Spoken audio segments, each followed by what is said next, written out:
Dan mari kita lihat firman Tuhan di siang hari ini. Amsal 18 ayat yang ke-21.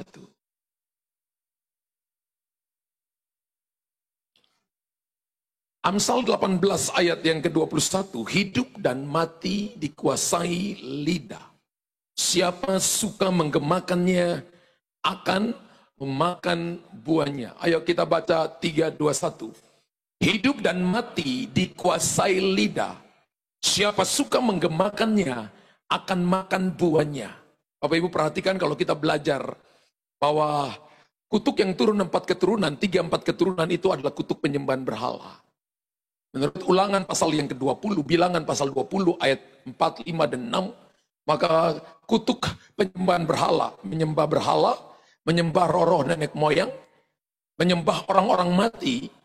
Alkitab tidak berkata bahwa Bapak Ibu harus menyembah orang mati. Alkitab ajarkan kita menghormati orang tua, tapi tidak menyembah orang tua.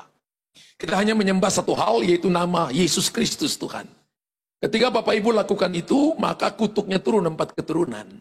Kalau sampai Anda 4 keturunan tidak selesaikan, maka turun keturunan berikutnya. Artinya tidak ada putus-putusnya. Kutuk percinahan turunnya 10 keturunan. Ulangi Bapak Ibu ya. Kutuk percinahan turunnya 10 keturunan. Kita ingat bahwa Yakub itu, dia tidur dengan menantunya sendiri, Yehuda. Tidur dengan menantunya sendiri, yang namanya Tamar. Maka Yehuda melahirkan Peres. Tamar melahirkan Peres. Yehuda, Peres, Nahason, Aminadab, Ram, Salmon, Obed, Boas, Isai, Daud. Daud masih jatuh dalam dosa? Karena masih ada dalam garis keturunan perjinahan. Turunnya 10 keturunan. Sampai di Daud, Daud minta ampun. Dalam Mazmur pasal 50, Daud minta ampun di hadapan Tuhan. Daud berkata begini, sucikan aku, sucikan dosaku Tuhan, hapuskan dosaku dengan hisop. Dan jangan ingat-ingat pelanggaranku. Dan Alkitab katakan dia menjadi orang yang berkenan di hadapan Tuhan. Buktinya, keturunan yang ke-11 nama Salomo, memerintah 40 tahun, tidak ada pertumpahan darah satupun, tidak ada. Dan Alkitab katakan dia diberkati dengan kekayaan, diberikan kepadanya hikmat yang luar biasa. Bapak Ibu suka baca, ada sebuah buku bagus, ditulis oleh Mike Murdock, yang berkata begini, rahasia orang yang terkaya, yang pernah hidup di muka bumi ini. Dan dia menjelaskan tentang kekayaan Salomo. Dan saya lihat kekayaan Salomo, dia tulis, itu 5.000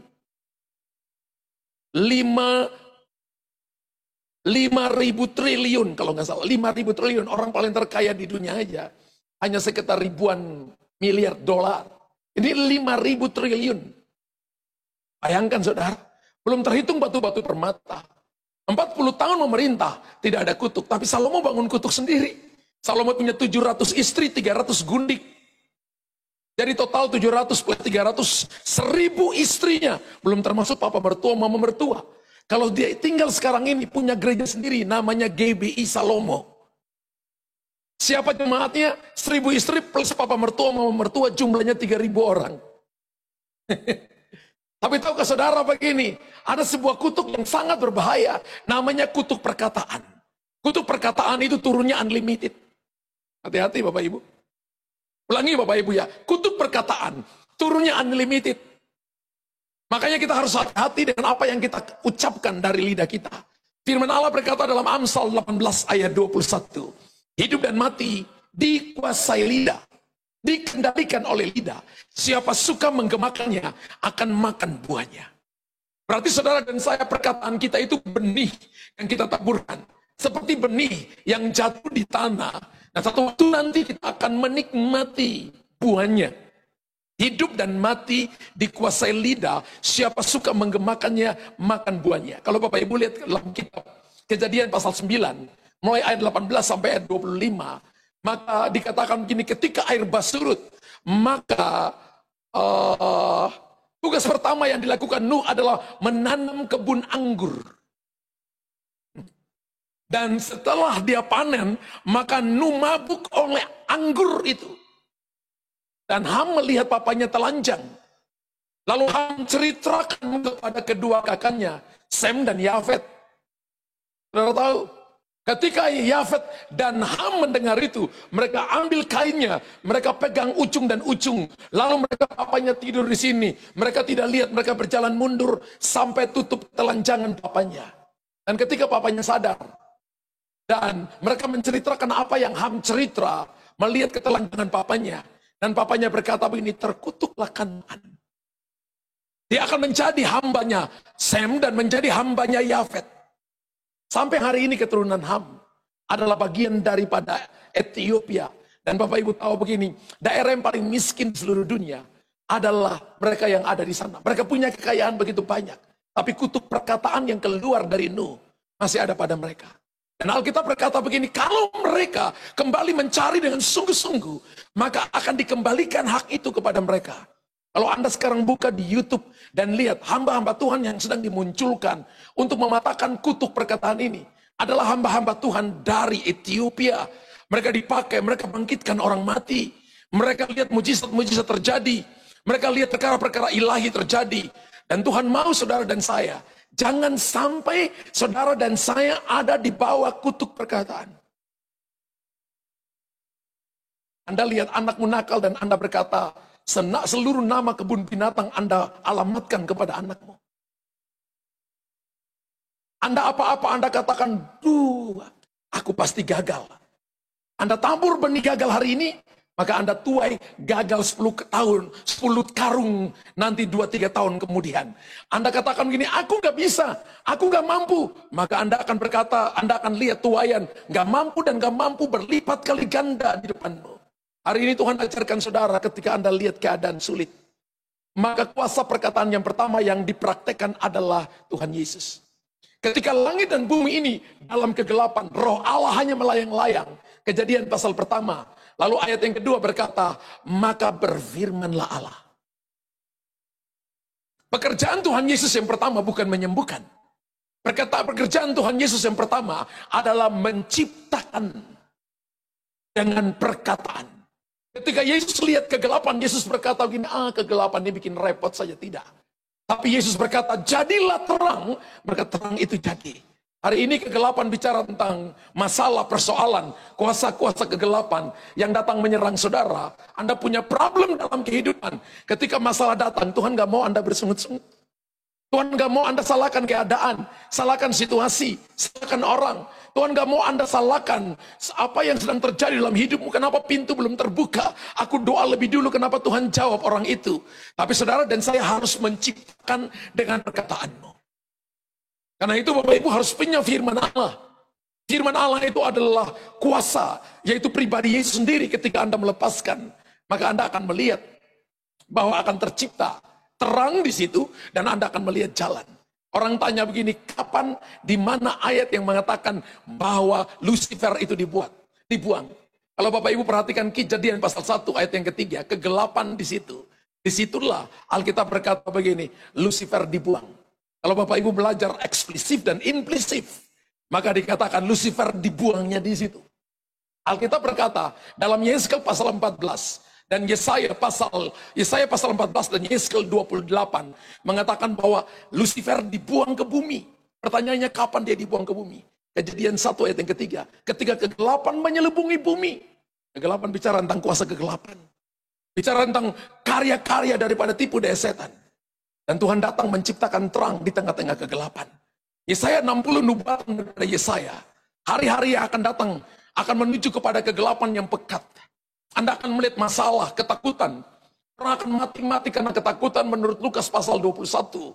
Orang akan mati-mati karena ketakutan, bukan mati karena cancer. Bukan mati karena saudara dan saya kena stroke.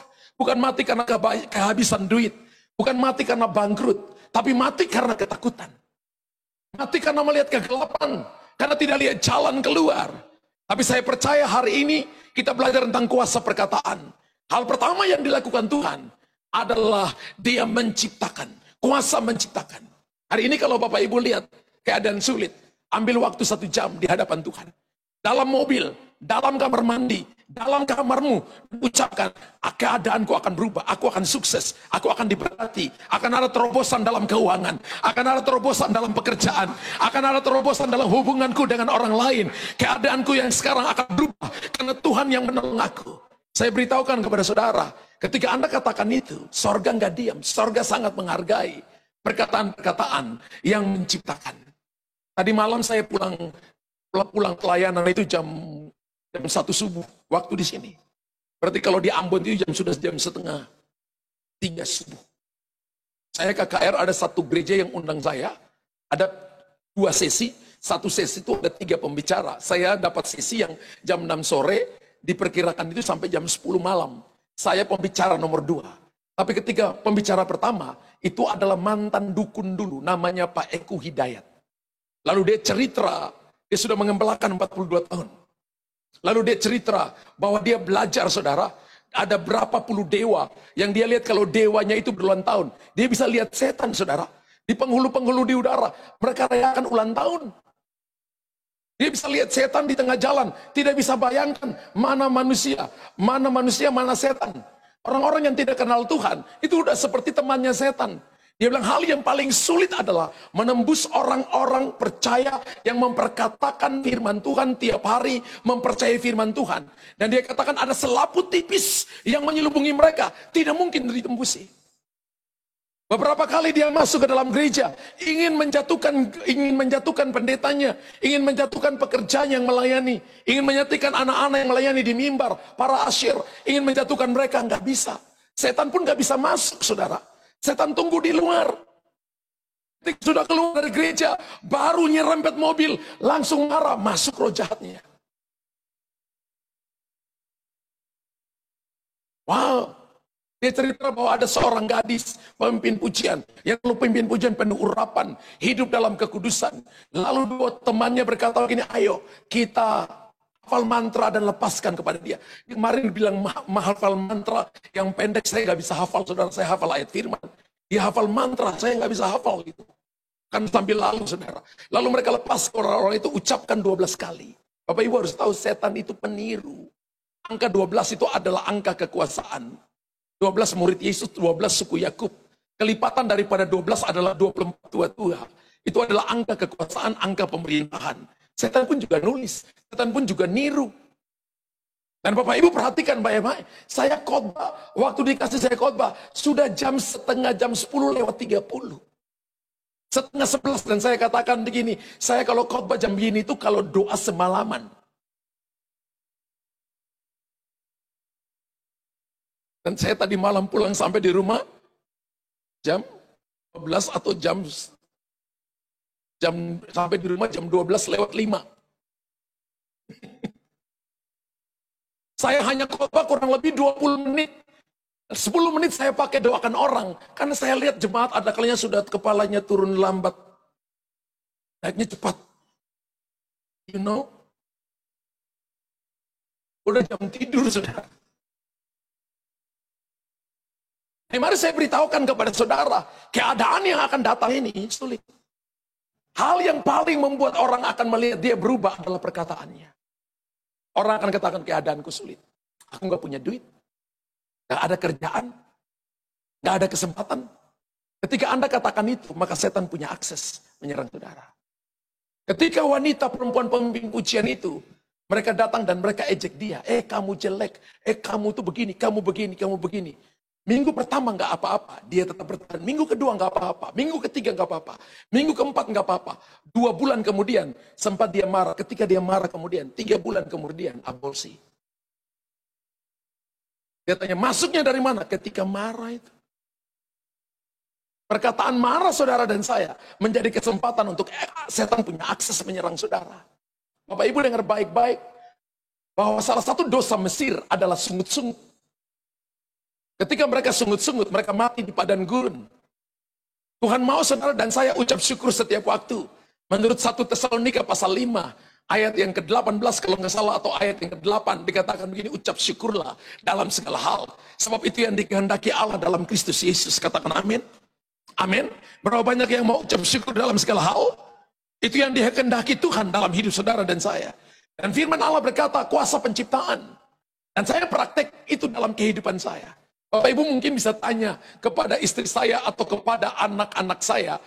Dan Bapak Ibu ketika saya hadapi persoalan, hadapi masalah, dari mulut saya tidak pernah keluar kata-kata yang meremehkan kuasa Tuhan. Dari mulut saya, kalau sampai itu sulit masuk di pikiran saya pilih diam. Saya pilih mendingan ambil gitar dan memuji Tuhan daripada ngomelin orang, daripada mempersalahkan situasi, mempersalahkan keadaan. Bapak Ibu tahu, Kita membangun dan orang bawa lari, uang gereja itu miliaran rupiah. Saya punya alasan untuk ngomel, saya punya alasan untuk marah. Tapi saya diam dan istri saya katakan kepada saya, kenapa kamu diam? Kalau bisa belah kepalamu, saya kepingin lihat otakmu seperti apa. Kalau bisa melihat hatimu, saya mau melihat hatimu seperti apa. Saya katakan begini, kalau dia ambil duit, yang punya gereja bukan milik kita, itu milik Tuhan. Kalau dia tipu kita, dia tipu Tuhan. Kalau dia salahin kita, dia urusan dengan Tuhan. Dia tutup keran surgawi, keran kita akan tetap dibukakan oleh Tuhan. Bapak Ibu tahu, dalam situasi sulit nggak ada duit. Kalau Anda lakukan perkataan-perkataan ini, maka itu jadi benih unggul. Itu akan tumbuh satu waktu nanti. Ingat loh, Tuhan bisa 3 tangan untuk tolong saudara. Yang pertama, invisible hand. Tangan yang tidak kelihatan. Memberi mana dari langit. Membelah gunung-gunung batu. Memberikan umat Allah makan di padang gurun selama 40 tahun. Mereka nggak pernah lihat tangan Tuhan. Jadi kalau hari ini Anda berdoa, Tuhan tunjukkan tanganmu, hati-hati. Yesaya pasal 40 berkata begini, dia menakar air laut dalam lekuk tangannya. Kira-kira Anda berkata, Tuhan tunjukkan tanganmu. Lalu Tuhan berkata, ini tanganku, saya percaya Anda lari. Haleluya. Yang kedua adalah Tuhan bisa pakai tangan orang lain untuk menjadi perpanjangan tangan Tuhan. Jadi kalau Anda bisa tolong orang lain, Anda bisa memberi kepada orang lain, Anda bisa mengangkat orang lain, Anda bisa membawa orang lain sampai ke potensi maksimal, itu karena Tuhan pakai tanganmu menjadi perpanjangan tangannya. Kita juga nggak perlu sombong, kita juga jangan berkata itu karena saya, jangan. Dan yang ketiga, Tuhan bisa pakai tanganmu sendiri untuk menolong kau, dan Tuhan bisa pakai tangan sendiri untuk menolong orang lain. Amin. Ayo Bapak Ibu perhatikan baik-baik bahwa kuasa dalam perkataan yang pertama adalah kuasa untuk menciptakan. Untuk meng-create. Menciptakan itu dari yang tidak ada menjadi ada. Roma pasal 4 ayat 17. Firman Tuhan itu menciptakan yang dari ada. Menjadi yang tidak ada menjadi ada. Apalagi yang sudah ada akan diciptakan kembali sempurna. Amin. Ayat yang terakhir dikatakan yaitu Allah yang menghidupkan orang mati dan yang menjadikan dengan firman-Nya apa yang tidak ada menjadi. Saya ingat salah satu senior saya, ya, dia bisnis saudara, dan dia waktu bisnis dia juga bangun gedung gereja. Dan ketika uang mereka habis, dia kumpul beberapa orang-orang yang para pendoa dan dia kumpul para penatuannya. Mereka mulai berdoa. Hari itu mereka mungkin minta, tahun itu mereka minta 3 miliar. Dan mereka berdiri sama-sama dalam 1 minggu itu berkata, Tuhan kami percaya, Engkau berikan kepada kami uang 3 miliar. Ketika amin, mereka lihat saldo di bank, zero, kosong. Bulan berikut, kosong. Satu waktu dia ikut sebuah pertemuan, lalu dia ketemu dengan seorang yang lama dia tidak kenal. Dan orang itu berkata, kamu lagi bangun gereja ya? Oh iya. Boleh saya minta rekeningnya? Oh iya, dengan cepat dia kasih. Dia nggak pikir. Kemudian 1 minggu kemudian, orang bersangkutan telepon, coba kamu lihat rekening gereja. Ketika dia lihat rekening gereja, uang 3 miliar masuk di rekening gerejanya. Pembangunannya selesai. Hanya bangun dalam jangka waktu 1,5 tahun. Gedung gerejanya selesai. Bapak Ibu perhatikan baik-baik. Lalu satu hal yang dia katakan begini. Ketika Anda melakukan segala sesuatu yang berhubungan dengan hal-hal rohani, maka satu sorga akan menjaga benih perkataan iman itu. Saya ulangi kepada saudara ya. Ketika Anda melakukan hal-hal yang berhubungan dengan hal-hal sorgawi, hal-hal kebenaran, mengucapkan hal-hal yang benar, maka satu sorga akan menjaga benih itu. Yesaya 55 ayat 11 berkata begini, setiap firman yang keluar dari mulut Allah tidak akan pernah kembali dengan sia-sia. Firman itu akan melaksanakan apa yang dikehendaki dan akan berhasil dalam apa yang disuruhkan kepadanya. Haleluya. Manusia ini diciptakan segambar dan serupa dengan Allah. Kita ini imagode, bahasa Ibraninya itu imagode, image, gambar, potretnya Tuhan. Kita bukan malaikat, malaikat itu nggak ada tubuhnya, malaikat itu punya jiwa dan punya roh. Dia bisa tembus tembok. Sama juga dengan setan bisa tembus tembok. Anda bisa jalan tembus tembok? Saya yakinnya, saya yakinnya, dan saya ya dan amin, nonongmu akan keluar. Seperti ikan lohan. Kita diciptakan menurut Gambar rupa Allah, ada roh, ada jiwa, dan ada tubuh. Menurut Amsal 20 ayat 27, roh manusia adalah pelita Tuhan. Amin. Yang menerangi seluruh lubuk hatinya. Jadi dasar manusia itu roh manusia. Tapi saudara dan saya juga punya tubuh kan? Saudara dan saya juga punya apa? Saudara juga punya jiwa. Dan Tuhan mau bahwa bukan hanya roh sempurna, roh kita sempurna itu ketika kita melakukan Roma pasal 10 ayat 9 dan 10. Kapan itu ketika kita mengaku Yesus sebagai Tuhan dan Juru Selamat dalam hidup kita, saat itu roh kita sempurna. Dan kalau hari itu kita mati, langsung dibawa ke Firdaus, dibawa ke sorga. Tapi kalau besok masih hidup, minggu depan masih hidup, bulan depan masih hidup, tahun depan kita masih hidup, maka yang namanya pertobatan, tubuh kita perlu disempurnakan. Tubuh kita masih tertarik dengan hal-hal dosa, masih melakukan hal dosa, masih alkohol, masih ngerokok dan sebagainya. Kita masih pikirannya najis, pikirannya salah. Ada orang yang jatuh dalam perzinahan, ada orang yang melakukan hal-hal yang menyakiti hati Tuhan, karena tubuhnya belum disempurnakan.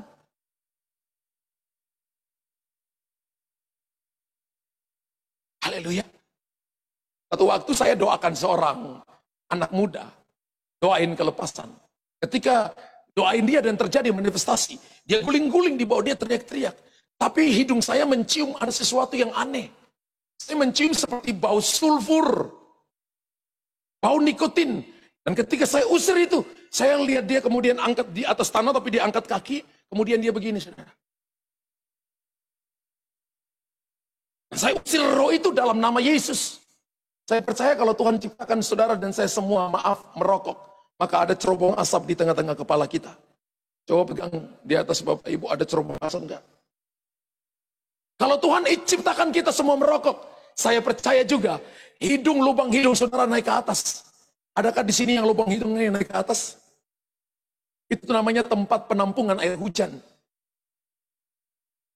Lubang hidung ke bawah tujuannya adalah tubuh kita ini dipakai memuliakan Tuhan. Tadi malam saya dengar kesaksian daripada Pak Eko Hidayat. Dan dia katakan gini, dia puasa setiap tahun itu 40 hari. Dia tambah 2 hari. Dan ketika dia tambah 2 hari, dia bisa lihat roh-roh jahat di udara. Di jalan dia bisa lihat roh jahat. Dia masuk dalam satu tempat, dia bisa lihat roh jahat. Dia pergi ke candi-candi yang ada di Jawa Tengah di sana. Dia tahu mana yang kosong, mana yang sangat kuat. Dan satu candi itu sangat kuat sekali roh jahat. Memberikan kepada dia kekuatan yang taruh di belakang saudara. Orang ini punya kekuatan yang luar biasa. Tapi dia bertobat karena istrinya berteman dengan teman orang Kristen. Dan suaminya pelayan Tuhan. Satu saat ajak makan. Ketika duduk di meja makan. Dia diberitakan firman. Dia hafal mantra. Tapi lupa mantranya. Karena firman Tuhan sedang dilepaskan kepada dia. Dan hari itu juga dia ambil keputusan dibaptis. Dan dia selanjutnya serahkan diri kepada Tuhan. Karena dia lupa mantranya. Mantranya dia tidak bisa hafal utuh.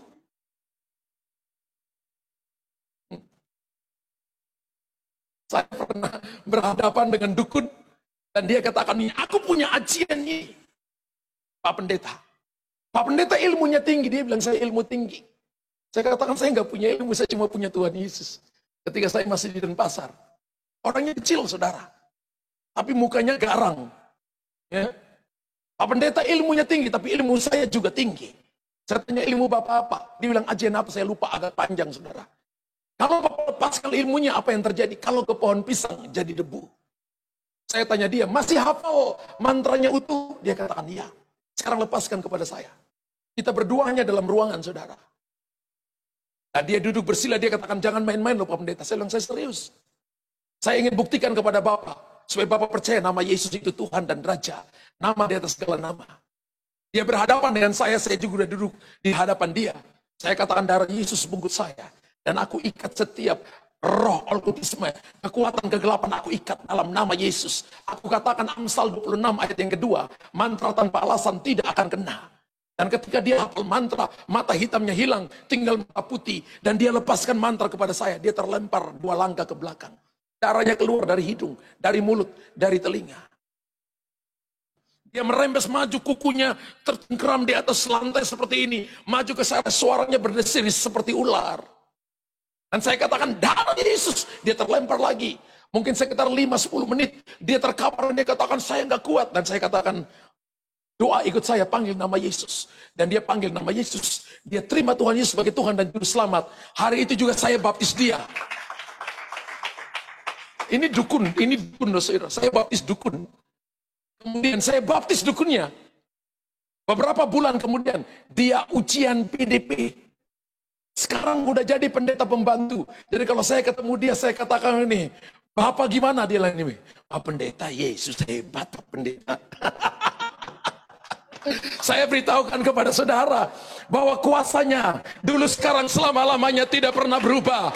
Kalau Anda memperkatakan firman Tuhan, Anda akan lihat perkara-perkara hebat dan perkara-perkara ajaib.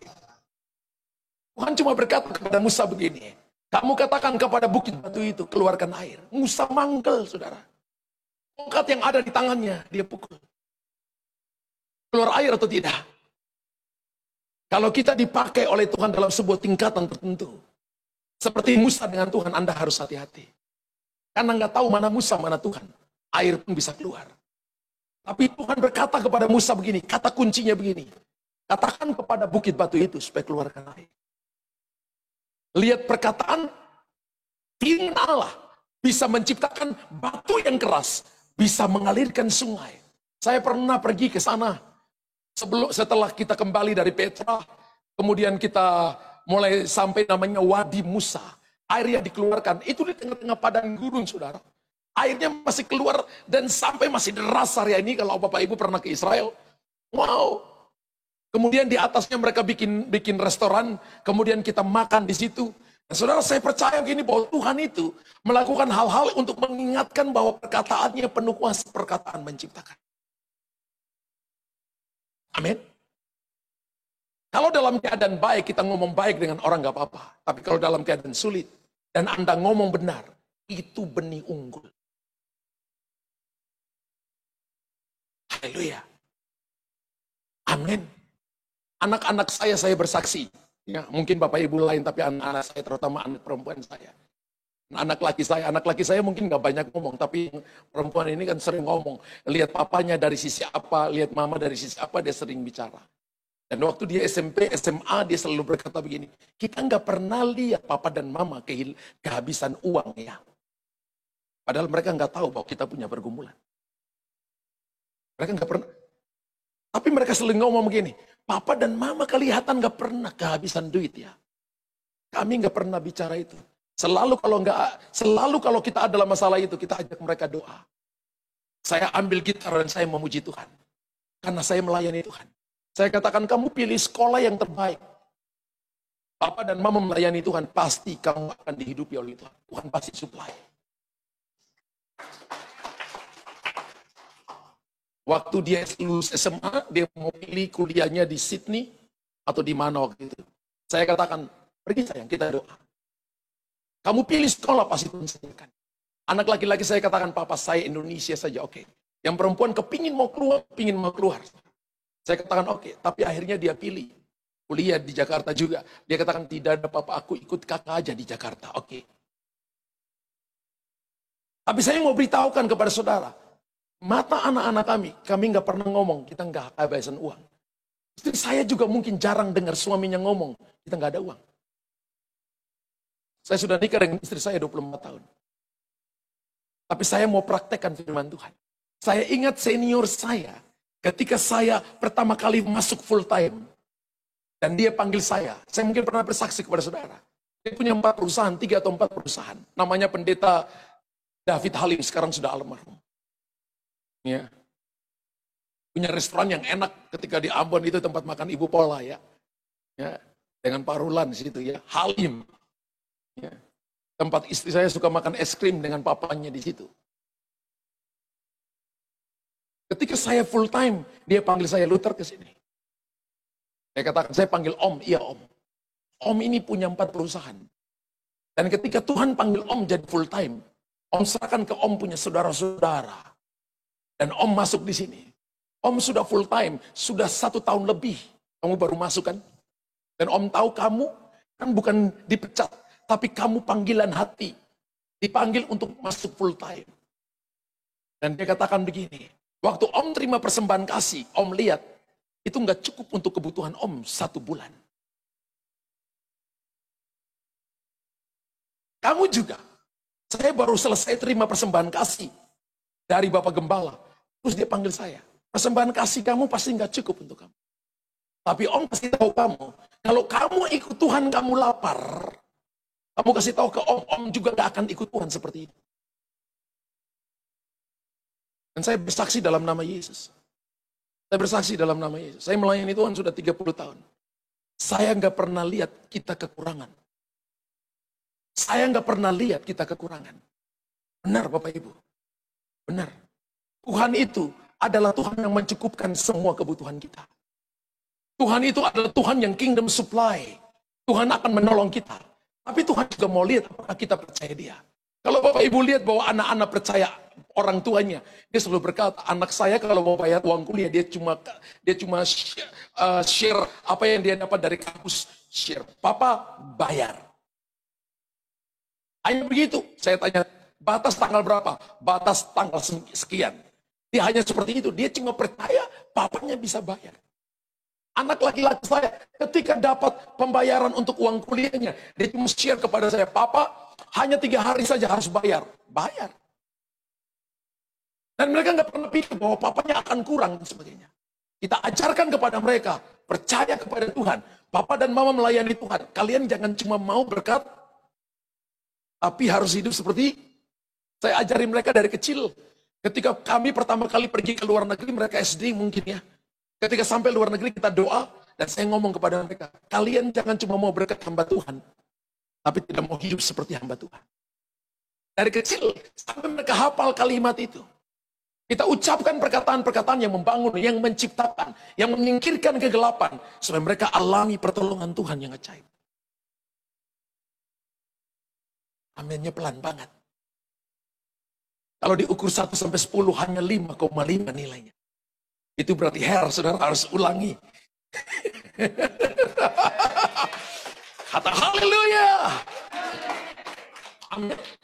Itu berarti kalau Bapak Ibu nggak dekat dengan Tuhan, maka satu waktu nanti Bapak Ibu saya katakan kepada Bapak Ibu, dolar, rupiah, semua mata uang di dunia akan menjadi satu mata uang dunia. Akan ada satu agama dunia. Akan ada satu pemerintahan dunia. Akan ada satu keamanan dunia. Yang dipantau oleh segala macam. Bapak Ibu sekarang ini punya handphone aja, itu bisa dipantau, hilang di mana, taruh di mana, bisa dipantau. Kalau kita andalkan semua yang ada di dunia ini, satu saat nanti kita akan tinggalkan Tuhan.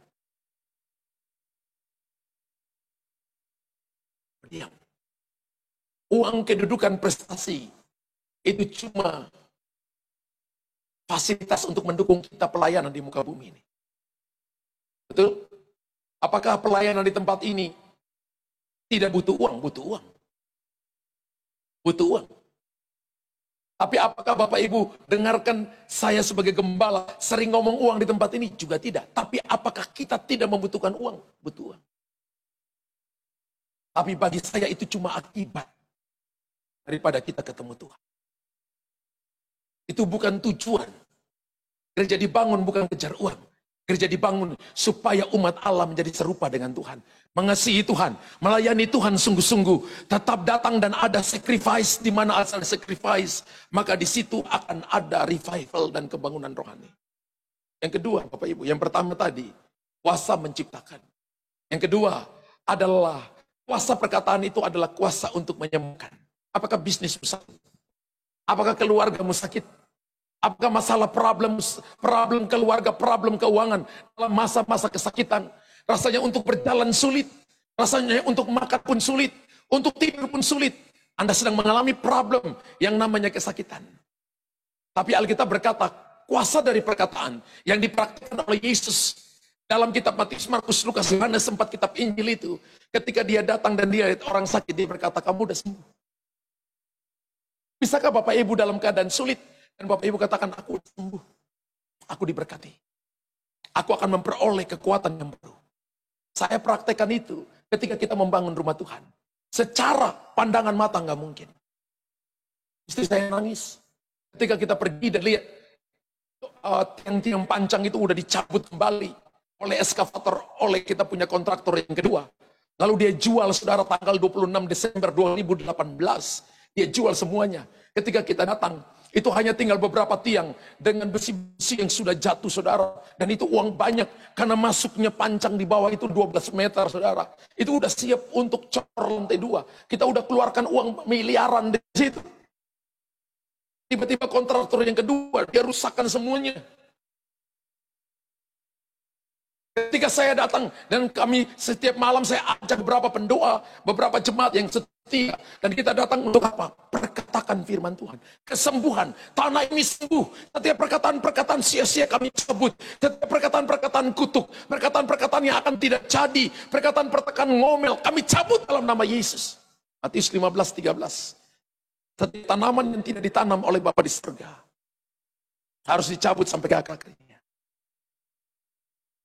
Bapak Ibu harus memperkatakan kehidupan. Memperkatakan kesembuhan bagi bisnismu. Maka Anda melihat pemulihan. Amin. Saya lihat ada orang-orang yang Tuhan percayakan untuk saya doakan. Ada kalanya melalui perkataan tanpa sentuh. Orang itu sembuh. Ada kalanya punya benjolan di bagian dadanya. Benjolannya seperti kelereng. Lebih besar dari kelereng. Tiba-tiba lenyap. Ada yang mengalami stroke di bagian kanan, tangan kanan, kaki kanan, udah duduk 12 tahun, 7 tahun terakhir itu tidak bisa berdiri sama sekali. Tapi ketika firman Allah dilepaskan, perkataan doa kesembuhan dilepaskan, dia berdiri dan berjalan. Yang tadinya didorong datang, dia pulang dan dia dorong kursi rodanya sendiri. Orang-orang yang tadinya terikat dengan kuasa kegelapan, ketika perkataan-perkataan iman dilepaskan, maka mereka mengalami deliverance, mengalami kelepasan, mengalami pemulihan.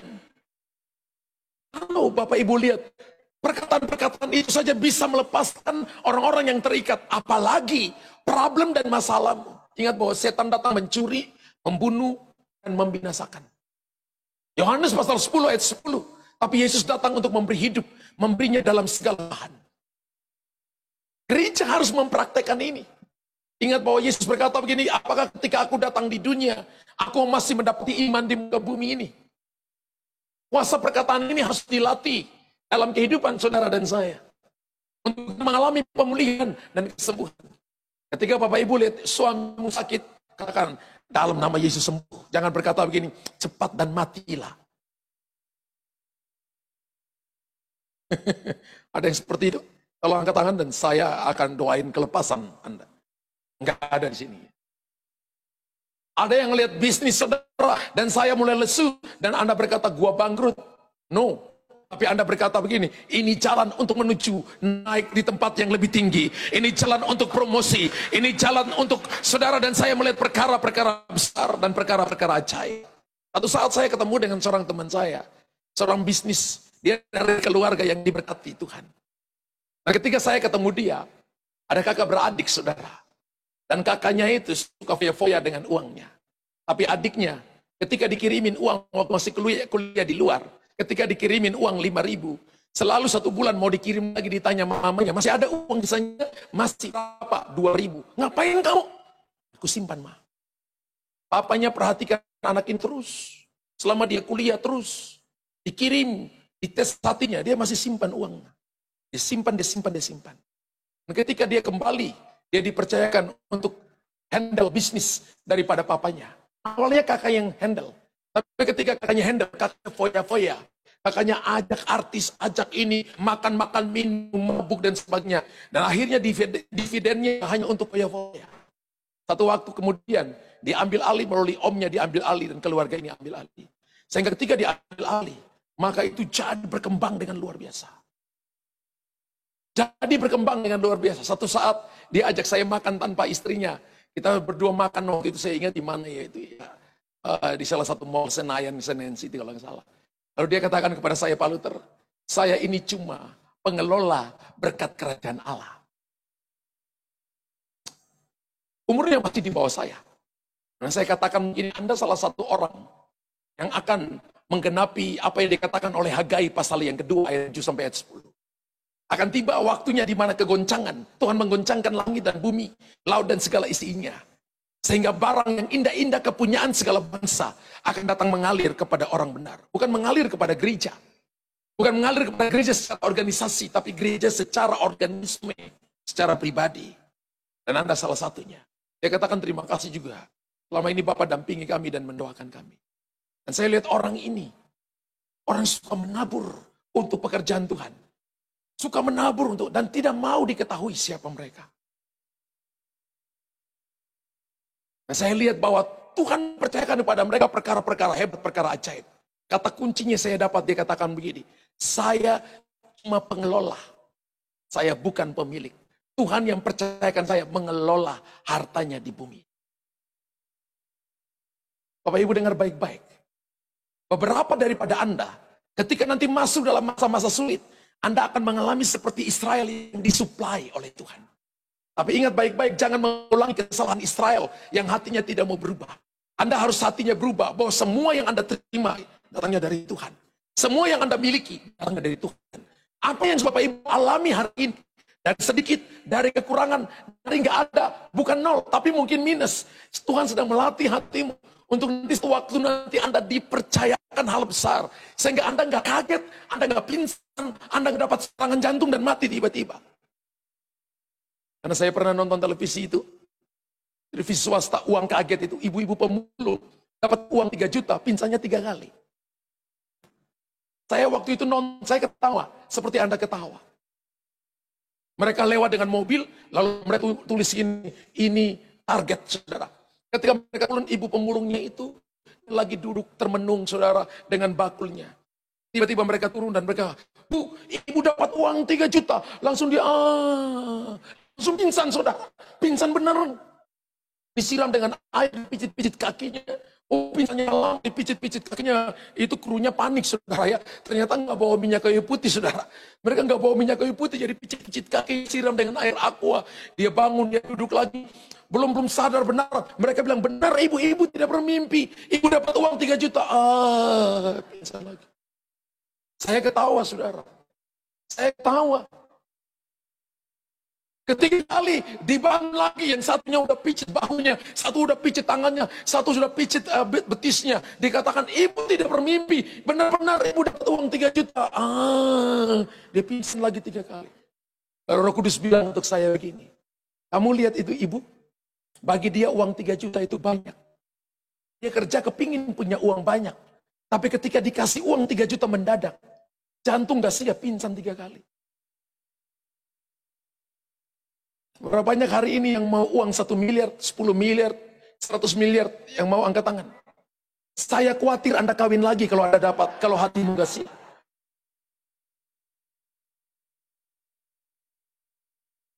Haleluya. Amin. Jadi kalau hari ini Anda mengalami mulai dengan sedikit, Anda ngatur sedikit, Tuhan sedang menata hatimu. Sehingga waktu nanti ketika Anda diberkati berlimpah, Anda nggak kaget. Anda tahu bahwa ini yang daripada Tuhan. Tuhan yang memberkati saudara. Ucap syukur dalam segala hal. Kuasa kesembuhan harus Anda perintahkan. Haleluya. Ketika itu Bapak Ibu punya, maka Anda akan lihat perkara besar. Ada orang yang ketika dia hidup dalam kelimpahan, tapi dia mengalami ujian, kekurangan. Waduh, saudara, mukanya berubah. Saya lihat saudara, lihat saya seperti mau terkam saya. Kami pernah alami itu. Saya bilang ke istri saya gini, kalau dalam hal kekurangan, senyumlah kepada Tuhan. Malaikat sedang mencatat senyum kita berapa hari, berapa kali di satu hari ini ketika lagi kekurangan.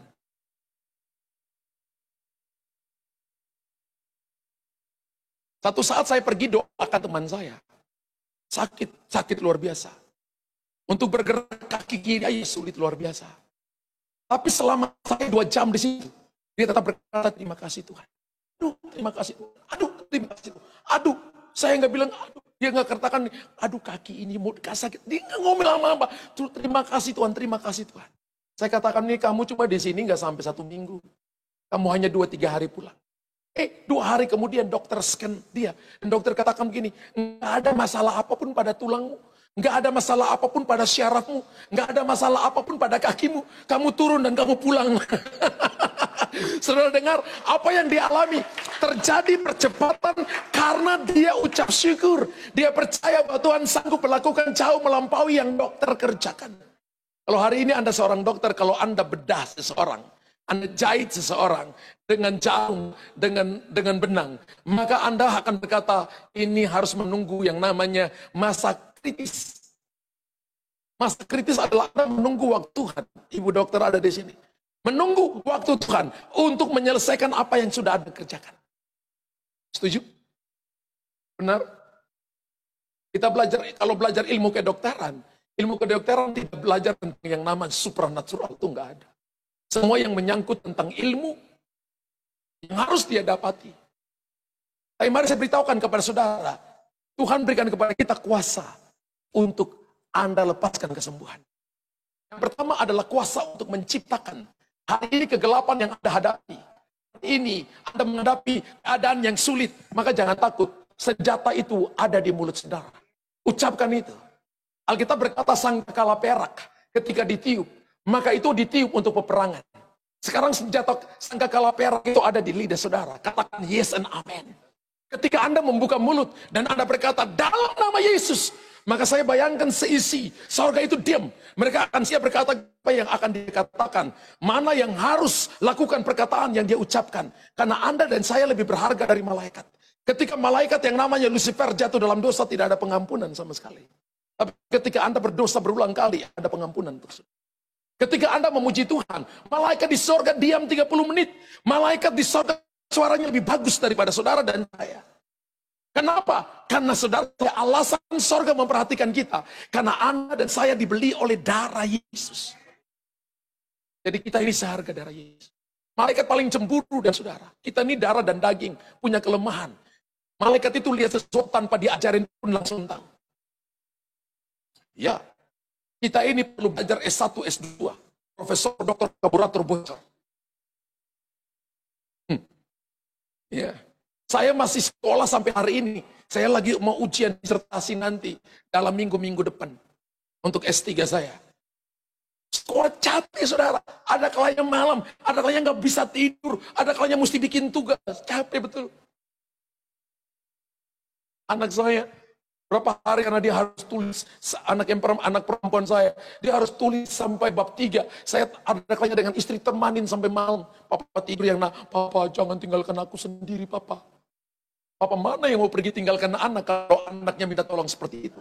Kira-kira Bapak di sorga akan tinggalkan Anda kalau Anda minta tolong kepada dia?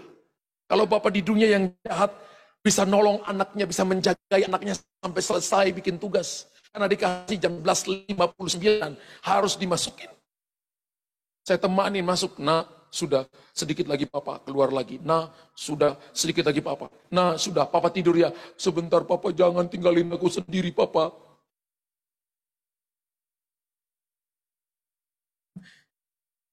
Ketika selesai mukanya sumringnya. Yeay, papanya juga. Yeay, kemudian berpelukan tidur lama. Haleluya. Yang ketiga adalah perkataan kehidupan. Wow. Bapak Ibu tahu, kalau kita lihat dalam Yakobus pasal yang ketiga, Alkitab katakan begini. Alkitab katakan begini.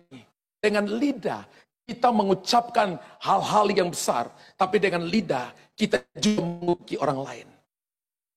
Dari satu sumber tidak boleh keluar dua rasa. Kalau rasanya asin, tetap asin. Kalau rasanya tawar, tetap tawar. Kalau rasanya berkat, tetap berkat. Kalau rasanya kutuk, ya kutuk. Tidak boleh ngomong berkat dan kutuk dalam satu mulut, nggak boleh. Tidak boleh satu rasa, satu sumber keluar dua rasa. Satu sumber harus keluar satu rasa. Dan Tuhan mau menikmati rasa kasih, rasa kehidupan, rasa perlindungan, rasa tuntunan, rasa terobosan. Firman Allah berkata seluruh binatang di dunia sudah dijinakan oleh sifat manusia. Tapi manusia tidak dapat menjinakkan lidah. Karena lidah adalah sesuatu yang buas, yang tidak dapat dikendalikan, yang tidak dapat dikuasai, yang penuh racun yang mematikan. Lidah itu bisa mematikan. Saya melayani orang dan ada keluarga anak-anak yang dikutuk mamanya. Kamu akan jadi anak terkutuk. Sampai cucumu, sampai anakmu, sampai cucumu, sampai cicimu. Dia kutuki 3 generasi. Dan ketika orang itu datang kepada saya, dan dia katakan gini, Pak Pendeta saya sudah bertobat sungguh-sungguh. Sudah tahun saya bertobat. Saya tanya, kamu sudah pelayanan kelepasan? Kamu jangan amini perkataan mamamu. Kamu amini perkataan orang tua yang selaras dengan firman. Tapi kalau perkataan itu mengutuk, kamu tolak, kamu cabut. Untuk anak-anak di sini, tetap hormati orang tua. Mengikuti apa yang dikatakan oleh orang tua sesuai firman Tuhan yang baik, ikuti. Tapi kalau itu perkataan mengutuki, jangan ikuti. Oh diam. Kita harus ikuti perkataan Tuhan. Amin. Apa yang baik itu yang harus kita kerjakan. Dan lidah kita tidak dapat dijinakkan, saudara. Lidah kita dinyalakan oleh api neraka. Alkitab katakan lidah kita dinyalakan oleh api neraka. Dalam kitab Yakobus pasal yang ketiga. Tapi saya mau tambahkan satu api yang menyalakan lidah kita. Itu api Roh Kudus. Lidah kita tidak hanya dinyalakan oleh api neraka, tapi lidah kita juga dinyalakan oleh api Roh Kudus. Kalau api itu adalah kasih, api itu adalah semangat, api itu adalah revival, api adalah kehidupan, api adalah jawaban, api itu untuk memurnikan. Tuhan mau kehidupan Kristenan penuh dengan kehidupan yang berbuah. Bukan hanya Bapak Ibu dan saya dipulihkan, tapi kita memulihkan orang lain. Bukan Bapak Ibu diselamatkan, tapi kita menyelamatkan orang lain. Bukan cuma kita diberkati, tapi memberkati orang lain. Amin. Itu hidup Kristen yang benar-benar bertumbuh. Tidak hanya hidup untuk diri sendiri, tapi hidup juga bagi orang lain. Saya lihat papa dan mama saya, mereka hidup sederhana. Dan saya lihat kehidupan mereka. Papa bilang untuk saya begini, laki-laki itu harus punya uang. Dari kecil saya dengar papa saya ngomong seperti itu. Ketika saya lulus SMA, tiga kakak saya kuliah, saya belum kuliah. Saya bilang nanti kalau saya kerja, saya kuliah sendiri papa. Saya nggak mau kasih beban kepada papa dan mama. Kemudian satu waktu saya tanya papa mama, terutama papa saya. Kami pulih dan saya tanya papa saya ketika saya sudah bertobat, kenapa papa bilang laki-laki harus punya uang? Dan papa katakan nih, papa ini anaknya 7. Papa ini petani, papa ini kerjanya petani. Kamu punya dusun itu dari ujung gunung sampai kaki gunung. Bukan cuma satu, ada beberapa. Dan papa lihat begini, kalau kamu malas, kalau kamu nggak jujur, maka kamu sekalipun pintar, kamu tidak akan dipercaya. Papa saya ngomong pada, maka itu laki-laki. Kamu harus punya uang, supaya kamu bisa hidupi keluargamu, nolong orang lain. Kalau kamu cuma kaya untuk diri kamu sendiri, kamu tidak nabur apapun untuk kehidupan kamu masa depan. Papa saya ajarkan saya seperti itu. Dan saya lihat waktu kami masih kecil-kecil, kita tinggal di sebuah desa begitu ya.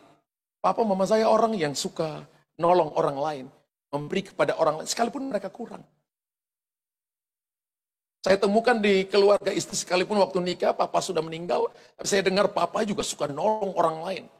Ya, papa saya punya adik yang paling bungsu teman dengan papa mertua saya dan katakan begini bahwa papanya orang baik, suka nolong orang lain. Bapak Ibu dengar baik-baik bahwa kehidupan itu menjalar. Amin. Kehidupan itu tidak terbendung. Yesus adalah jalan, kebenaran, dan hidup. Barang siapa percaya kepadaku, maka dia akan memperoleh hidup yang kekal. Ketika Anda lepaskan kehidupan, maka tidak ada kematian datang, tidak ada kegagalan datang. Mungkin hari ini Anda mengalami penundaan, yes and amen. Tapi penundaan bukan berarti Tuhan tidak menjawab.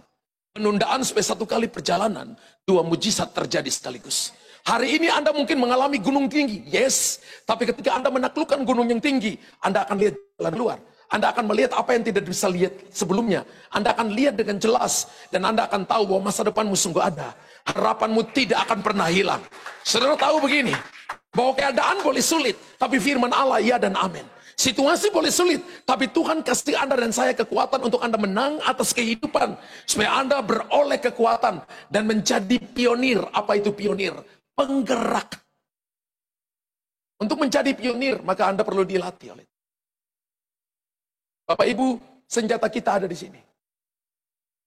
Seorang presiden yang berkuasa di dunia, katakanlah presiden Amerika, dia bisa ucapkan perang dengan negara ini, maka satu negara itu bisa dibombardir. Seperti apa yang terjadi dengan Rusia dan Ukraine, ketika presidennya Rusia berkata begini, serang, perkataan bisa membunuh, bisa mematikan. Bisa menghidupkan, bisa mematikan. Itu secara fisik. Mati cuma tubuh. Tapi ketika dia hidup benar dengan Tuhan, rohnya masuk. Tapi kalau perkataan yang hidup, maka Anda akan melihat terobosan besar. Anda akan melihat peperangan rohani akan menang. Anda akan beroleh kekuatan yang baru. Orang-orang sekelilingmu akan diberkati oleh Tuhan. Amin. Nah itu kalau Bapak Ibu mau ngomong sesuatu, pikir dulu 1000 kali, baru ngomong 1 kali. Jangan ngomong 1000 kali, baru pikir 1 kali. Kasih tahu kiri dan kanan. Bapak Ibu dengar bahwa perempuan satu hari ngomong 50.000 kata. Itu perempuan. Laki-laki setengahnya 25.000 kata. Berarti yang paling cerewet itu siapa? Perempuan. Ya, ada salah satu pekerja kami. Dia PDP. Satu waktu saya datang ke gereja, dia ada jadi usher di depan. Dia berdiri. Dia pegang tangan istrinya, dan mereka datang kepada saya dan mereka kata, Pak Gembala, tolong doakan istri saya. Saya tanya, istrimu sakit? Tidak. Doain apa? Usir roh cerewet, Pak Pendeta. Saya lihat dia dari ujung kepala sampai ujung kaki sampai ujung kepala. Dan saya katakan kepada dia, kamu tahu enggak? Ya, kamu tahu enggak? Perempuan itu satu hari ngomong 50.000 kata. Ya, masa Pak Gembala? Dia kaget, saudara. Masa Pak Gembala? Kamu dan saya 25.000 kata. Menurut kamu mana yang cerewet? Istri saya. Iya. Jadi kalau istri kamu cerewet, dia sehat walafiat. Tapi kalau dia diam, dia sakit.